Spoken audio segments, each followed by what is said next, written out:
Página 147. Sombras de antepasados olvidados, por Carl Sagan. Capítulo 8. El sexo y la muerte.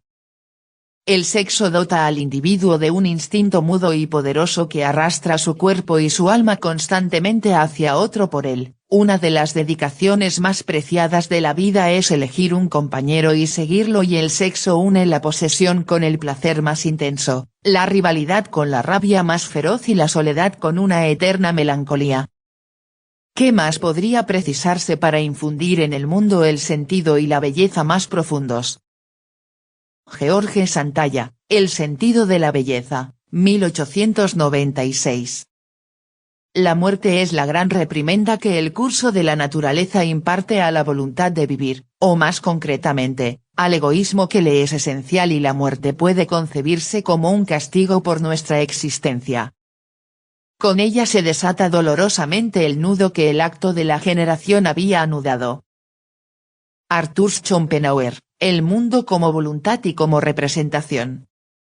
Cuando las luciérnagas salen en una noche de verano, al ver debajo suyo la fosforescencia blanco-amarillenta que las apremia con sus destellos, enloquecen de deseo las mariposas nocturnas, batiendo apresuradamente las alas, lanzan al viento una poción encantada que atrae al sexo opuesto desde kilómetros de distancia. Los pavos reales exhiben una corona deslumbrante de azules y verdes que provoca el delirio de las hembras. Los granos de polen compiten emitiendo diminutos tubos que bajan en tromba por el orificio femenino de la flor hasta el óvulo que les está esperando. El calamar luminiscente ofrece espectáculos rapsódicos de luz, cambiando los dibujos, el brillo y el color que irradian de su cabeza, tentáculos y globos oculares. La tenía solitaria pone diligentemente 100.000 huevos fertilizados en un solo día. Una gran ballena grita en las profundidades del océano profiriendo gemidos que se captan a centenares o miles de kilómetros de distancia.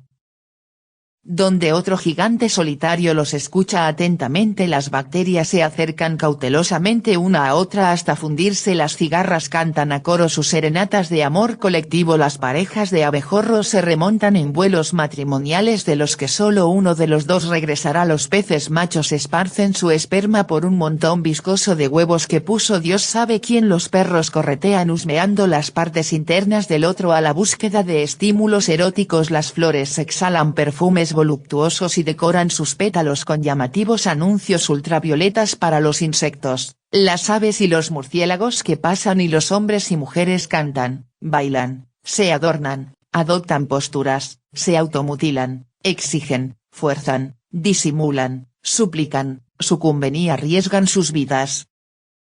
Decir que el amor es lo que mueve el mundo es ir demasiado lejos. La Tierra gira porque lo hacía cuando se formó y desde entonces nada la ha detenido. Pero la devoción casi maníaca al sexo y al amor de la mayoría de plantas, animales y microbios que nos son familiares es un aspecto omnipresente y sorprendente de la vida en la Tierra. Exige una explicación. ¿A qué contribuye todo esto? ¿Qué significa este torrente de pasión y obsesión? ¿Por qué los organismos pueden dejar de dormir y de comer y exponerse alegremente a una situación mortalmente peligrosa en aras del sexo? Algunos seres, entre ellos plantas y animales de tamaño considerable como dientes de león, salamandras o algunos lagartos y peces, pueden reproducirse sin sexo. Durante más de la mitad de la historia de la vida en la Tierra los organismos parecen haber funcionado perfectamente sin él. ¿Qué tiene de bueno el sexo? Además, el sexo es caro. Se precisa de una formidable programación genética para incorporar canciones y danzas seductoras, para fabricar feromonas sexuales, para dotarse de heroicos cuernos destinados solo a derrotar rivales, para crear piezas que encajan, movimientos rítmicos y un entusiasmo mutuo por el sexo. Todo esto representa un gasto de recursos energéticos que podrían emplearse en algo más beneficioso a corto plazo para el organismo. Además, algunas cosas que los seres de la Tierra hacen o soportan en bien del sexo les ponen en peligro directo. Por ejemplo, el pavo real que se exhibe es mucho más vulnerable a los depredadores que si fuera poco llamativo, temeroso y de color apagado. El sexo proporciona un canal adecuado y potencialmente mortífero para la transmisión de enfermedades. Los beneficios del sexo deberían compensar con creces todos estos costos. ¿Cuáles son esos beneficios? Es triste confesarlo, pero los biólogos no comprenden completamente para qué sirve el sexo. En este aspecto la situación apenas ha cambiado desde 1862, cuando Darwin escribió, "No conocemos en absoluto la causa final de la sexualidad porque los nuevos seres deben producirse mediante la unión de dos elementos sexuales". Todo este tema permanece oculto en las tinieblas. A lo largo de 4.000 millones de años de selección natural se han ido perfilando y afinando instrucciones cada vez más complejas, redundantes, infalibles y capaces de multiplicarse, secuencias de nucleótidos ACT, manuales escritos con el alfabeto de la vida que compiten con otros manuales parecidos publicados por otras empresas. Los organismos se convierten en los medios a través de los cuales las instrucciones circulan y se copian a sí mismas, mediante los cuales se ponen a prueba nuevas instrucciones, sobre los cuales actúa la selección.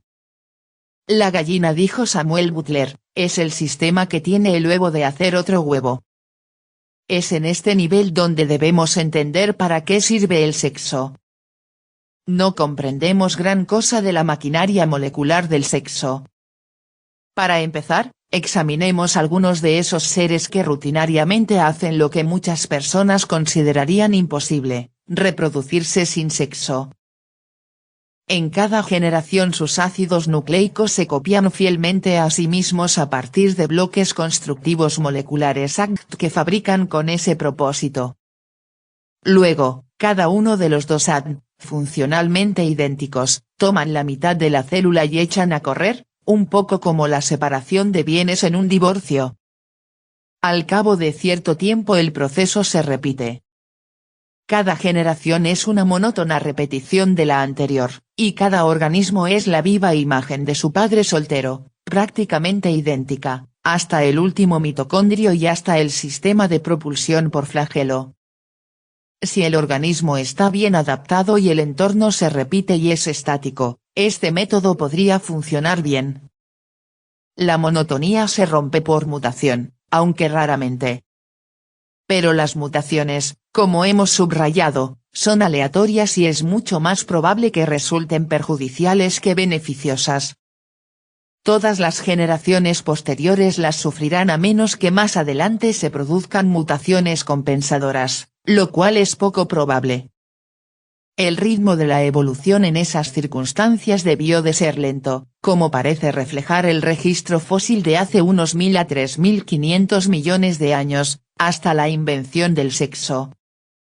Ahora bien, imaginemos que en lugar de cambios lentos y aleatorios de los materiales genéticos pudiéramos introducir de golpe en una parte de los mensajes existentes un conjunto largo y complejo de instrucciones nuevas, no solamente un cambio en una letra de una palabra del ADN, sino tomos enteros de manuales comprobados por el consumidor.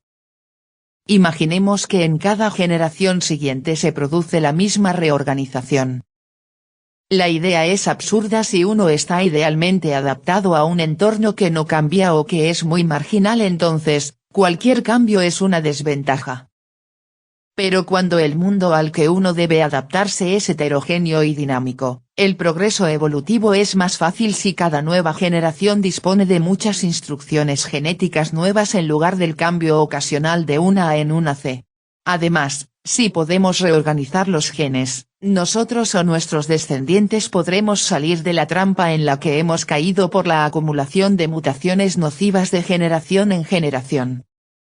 3. Los genes nocivos pueden reemplazarse rápidamente por genes beneficiosos. El sexo y la selección natural actúan como una especie de corrector de pruebas, que sustituye los inevitables errores mutacionales por instrucciones no contaminadas. Tal vez por esto las eucariotas se diversificaron más o menos en la época en que descubrieron el sexo y crearon los diferentes linajes evolutivos que conducirían a los protozoos, como los paramecios, los plasmodios, como los causantes de la malaria, las algas, los hongos, todas las plantas terrestres y todos los animales. Algunos organismos modernos, desde bacterias hasta áfidos y álamos temblones, a veces se reproducen sexualmente y otras veces asexualmente. Pueden hacerlo de ambas formas.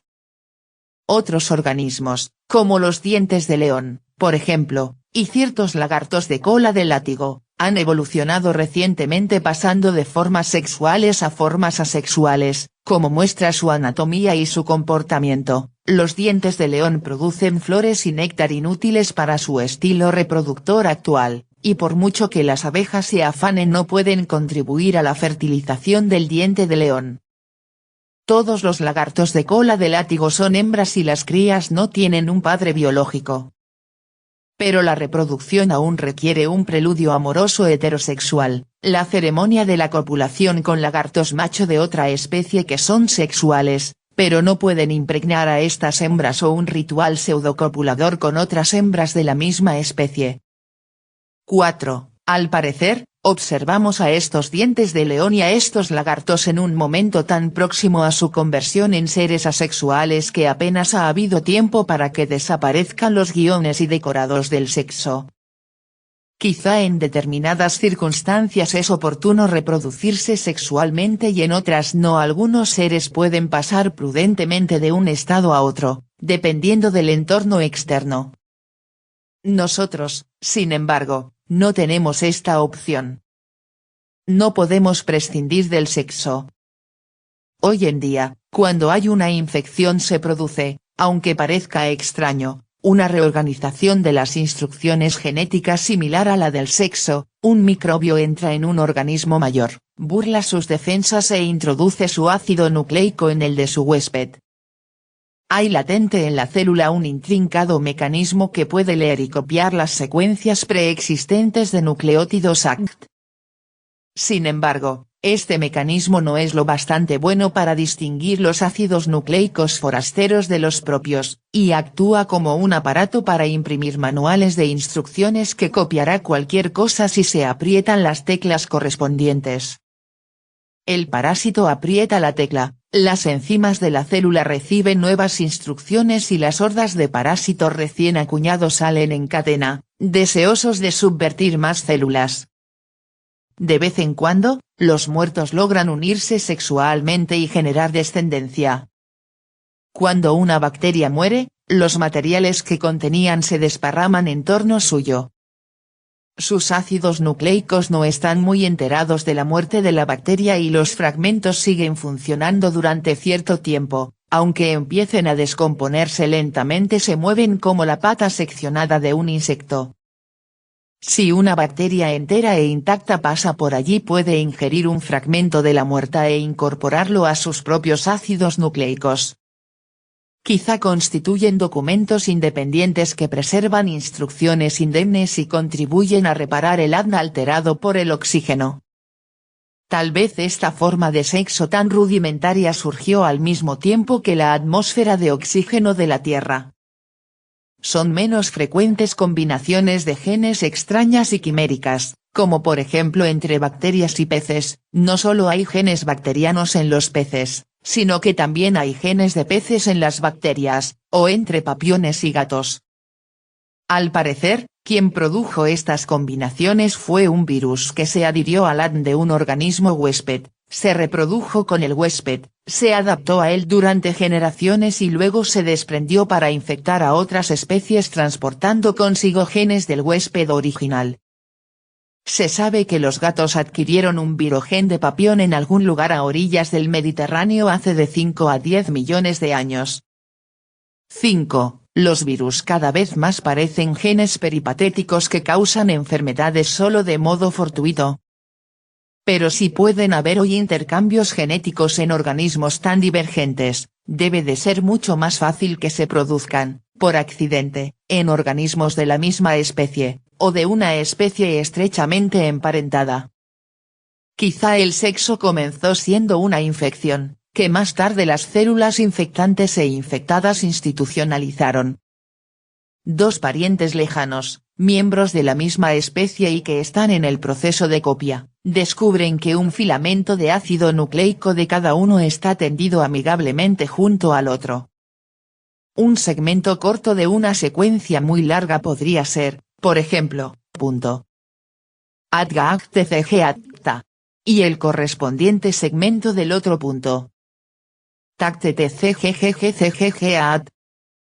Las moléculas largas de ácido nucleico de las dos células se fragmentan en el mismo lugar de la secuencia, en nuestro ejemplo después de AG de la primera molécula y del TTC de la segunda. A continuación, se recombinan y cada una recoge un segmento de la otra. @ggggcggat. Y. @tcg_ta. Esta recombinación genética ha creado dos nuevas secuencias de instrucciones y, por lo tanto, ha puesto en el mundo dos nuevos organismos que no son exactamente quimeras, pues proceden de la misma especie, pero que constituyen un conjunto de instrucciones que quizá nunca haya coexistido antes en el mismo ser. Un gen, como hemos dicho, es una secuencia de hasta miles de nucleótidos ACT que codifican una función determinada, generalmente sintetizar una enzima determinada. Cuando las moléculas del ADN se cortan justamente antes de la recombinación, el punto de corte está al comienzo o al final de un gen y casi nunca en el medio. Un gen puede tener muchas funciones. Las características importantes del organismo, por ejemplo, la estatura, la agresividad, el color de la piel o la inteligencia, son por lo general consecuencia de muchos genes diferentes actuando de común acuerdo. El sexo permite ahora poner a prueba diferentes combinaciones de genes y competir con las variedades más convencionales. Se está llevando a cabo un conjunto prometedor de experimentos naturales. Antes las generaciones debían esperar pacientemente en fila a que se produjera una secuencia afortunada de mutaciones, lo que podía tardar 1.000.000 de generaciones y las especies tal vez no podían esperar tanto. En cambio, ahora el organismo puede adquirir de golpe nuevos rasgos, nuevas características y nuevas adaptaciones.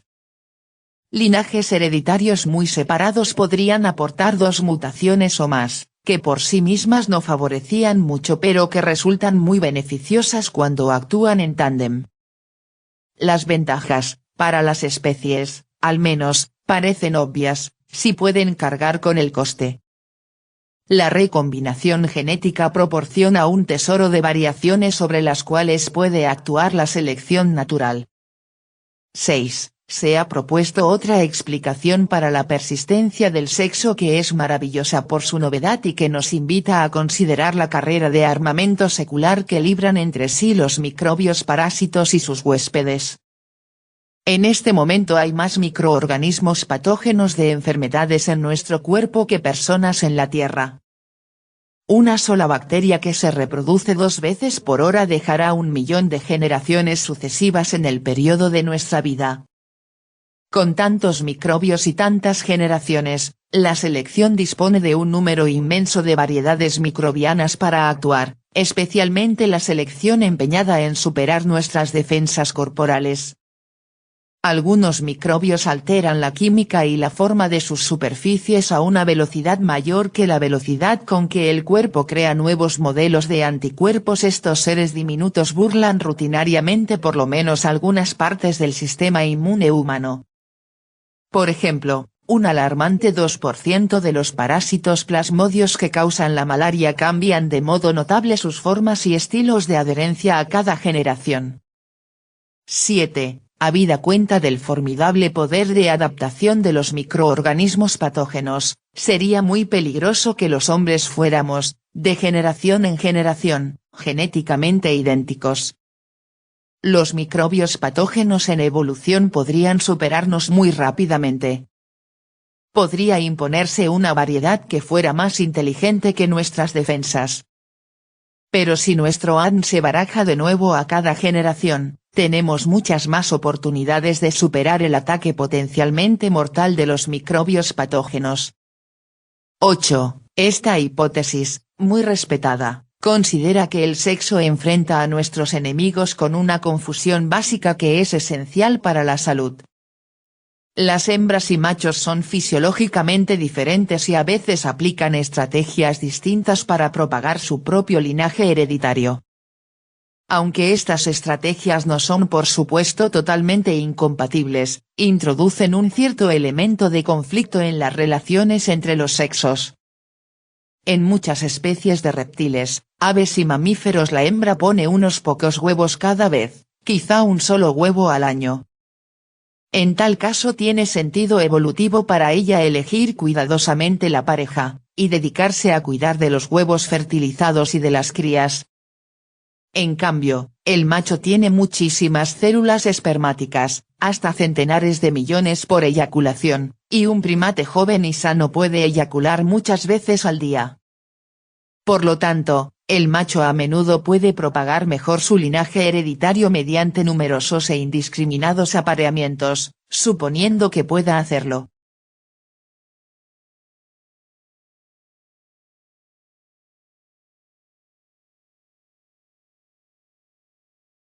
El macho puede ser mucho más ardiente y ansioso, y al mismo tiempo estar mucho más dispuesto a pasar de una pareja a otra mediante halagos, exhibiciones, intimidación e impregnando a tantas hembras como le sea posible. Además, hay otros machos con estrategias idénticas y en muchas ocasiones el macho no sabe con certeza si un determinado huevo fertilizado o un polluelo o un cachorro es suyo. ¿Por qué iba a tener que dedicar tiempo y esfuerzo a cuidar y criar a quien quizá no lleva sus propios genes? Esta inversión podría beneficiar a los descendientes de sus rivales y no a los suyos propios.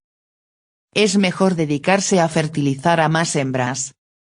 Sin embargo, este proceder no es en modo alguno invariable. Hay especies en que la hembra desea aparearse con muchos machos y hay especies en que el macho desempeña una función importante, principal incluso, en la cría de sus pequeños. Más del 90% de las especies de aves conocidas son monógamas, lo mismo que el 12% de los monos y simios antropomorfos, para no hablar de los lobos, chacales, coyotes, zorros, elefantes, musarañas, castores y antílopes miniatura.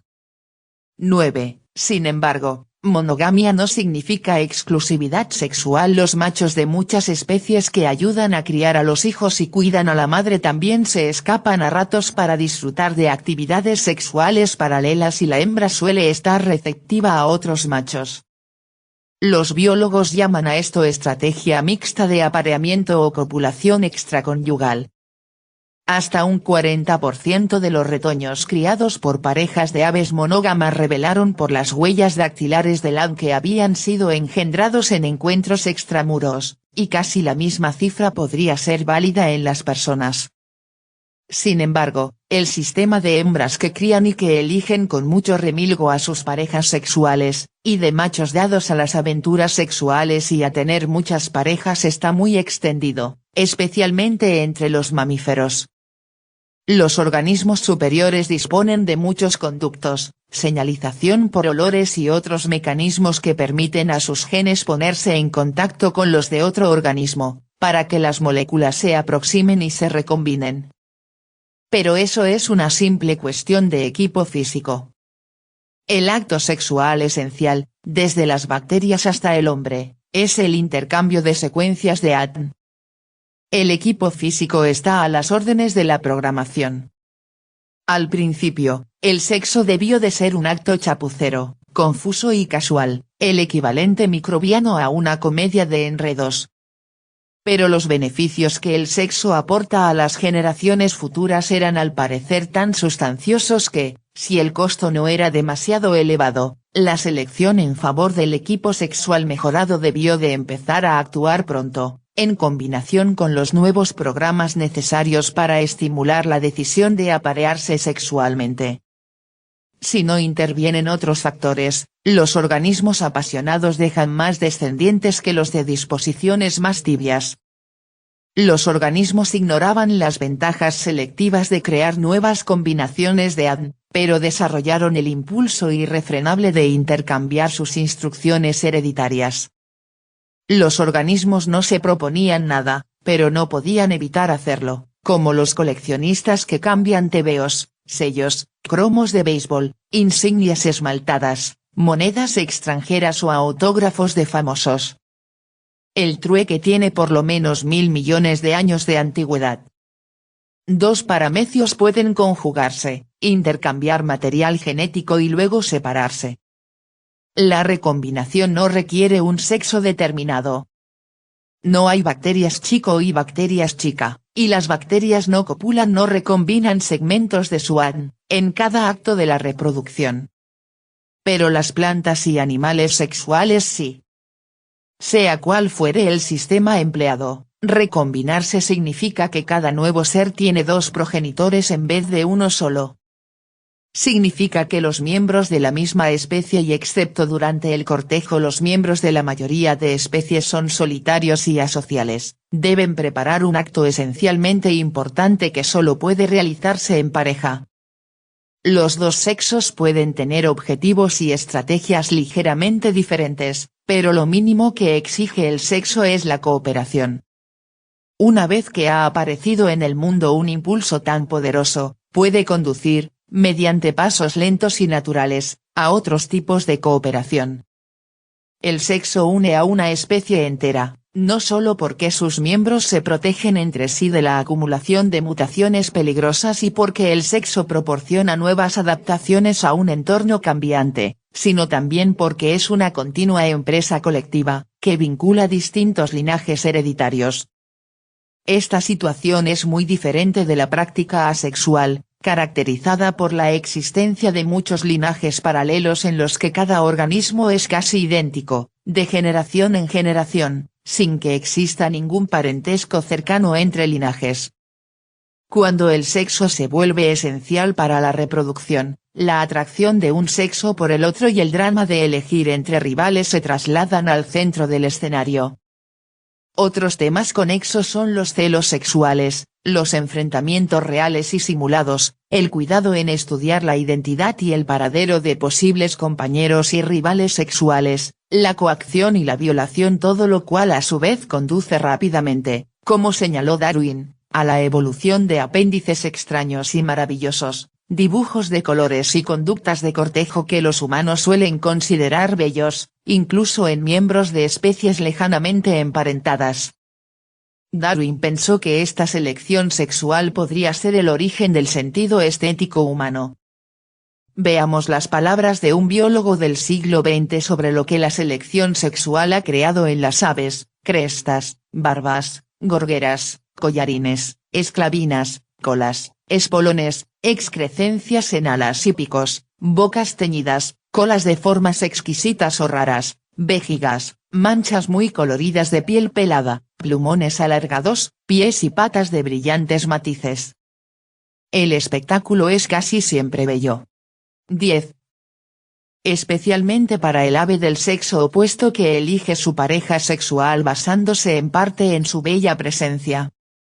Las modas de belleza se difunden luego rápidamente entre la población, incluso si el nuevo estilo no ayuda, por ejemplo, a esquivar a los depredadores.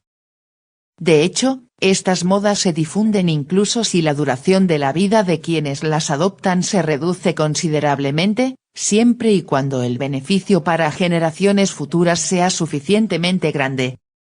Una explicación prometedora de los espectaculares despliegues que ciertas aves y peces machos realizan ante las hembras de su especie es que de esta forma demuestran su buena salud y expectativas.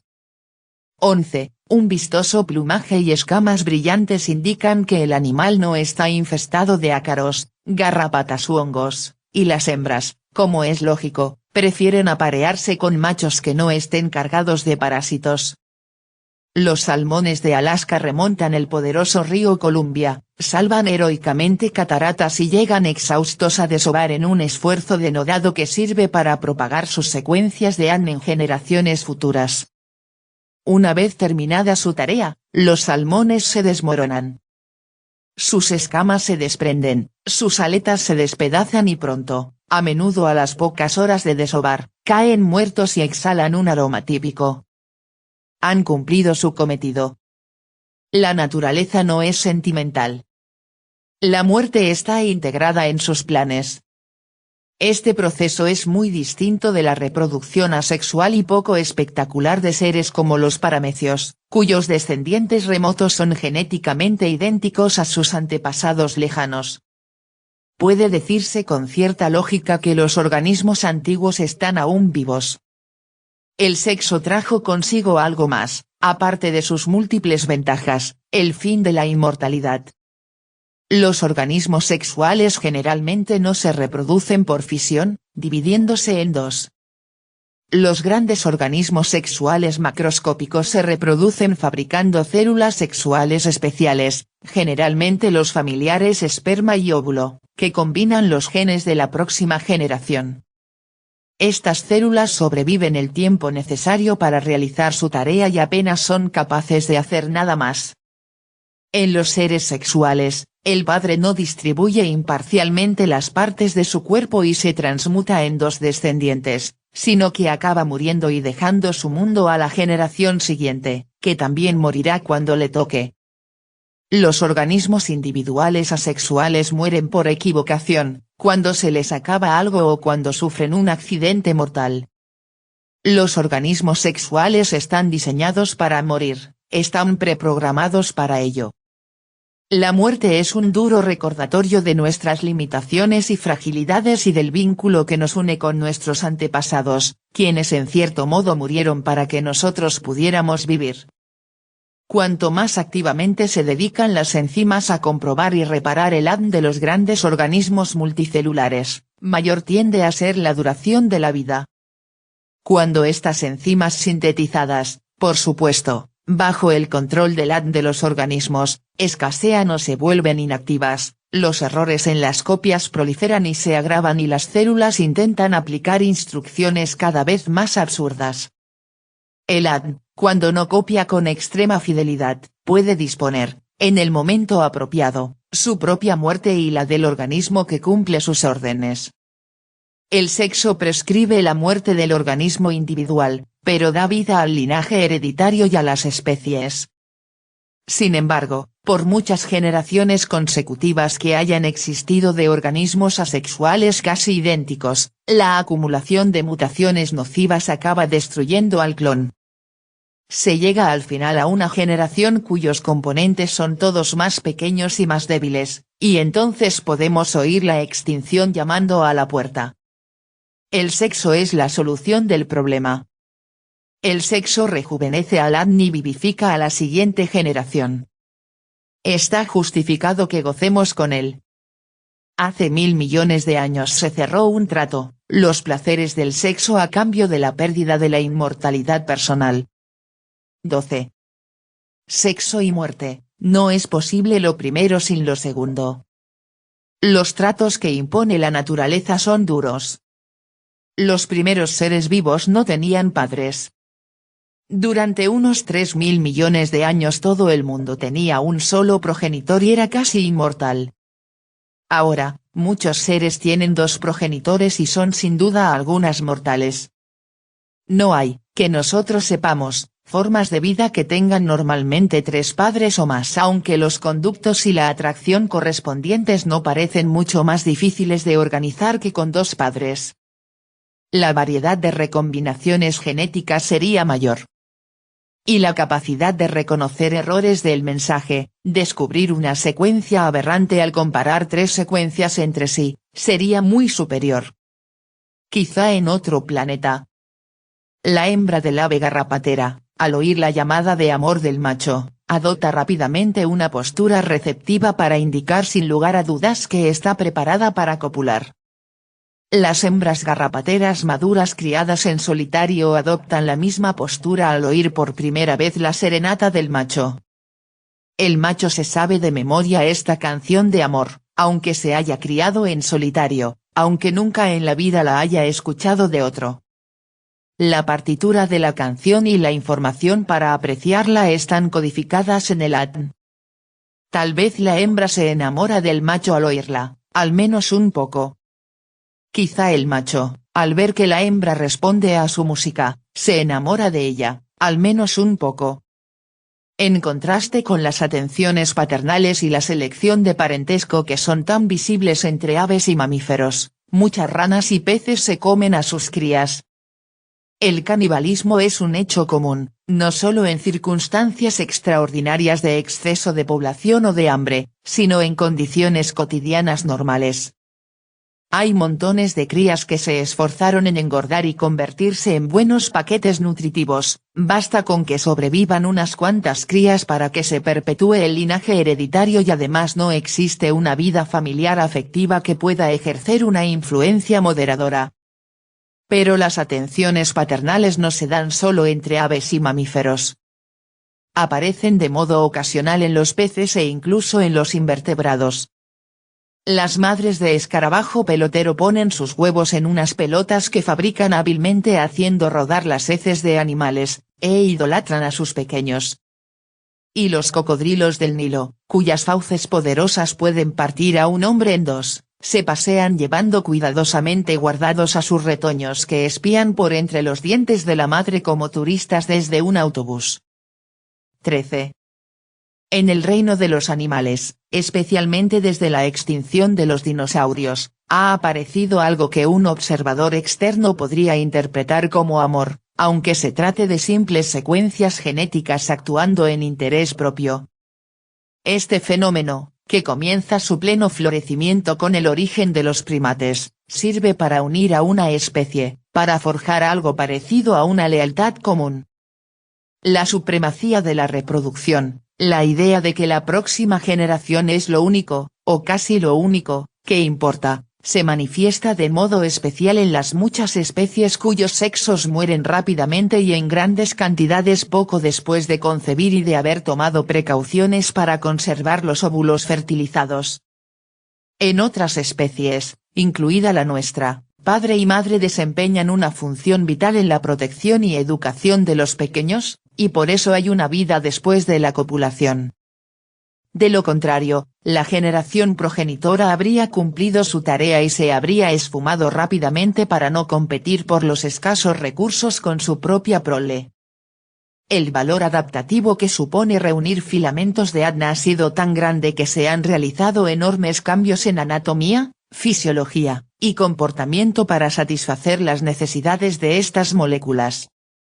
Si bien la cooperación existía mucho antes que el sexo en las colonias de estromatolitos, por ejemplo, o en las relaciones simbióticas de los cloroplastos y los mitocondrios con la célula, el sexo introdujo en el mundo un nuevo tipo de cooperación, un esfuerzo común y el sacrificio. El sexo ha introducido también una nueva tensión creativa con las diferentes estrategias sexuales de machos y hembras, que clama por la reconciliación y el compromiso, y ha introducido un nuevo y poderoso motivo para la competencia. Nuestra propia especie es un ejemplo tan bueno como cualquiera de las funciones casi determinantes del sexo, no solo el acto sexual en sí sino todos los preparativos que lo acompañan, sus consecuencias, asociaciones y obsesiones, en la creación de gran parte de la personalidad, el carácter, el programa y el espectáculo de la vida en la Tierra. Sobre la impermanencia solo venimos para dormir, para tener sueños. Falso. Es falso. Venimos para vivir en la Tierra. Cada primavera nos volvemos como una hierba, nuestros corazones se abren verdes y radiantes, y el cuerpo saca unas cuantas flores, y las deja marchitas en algún lugar. Poemas de los pueblos aztecas. Página 161.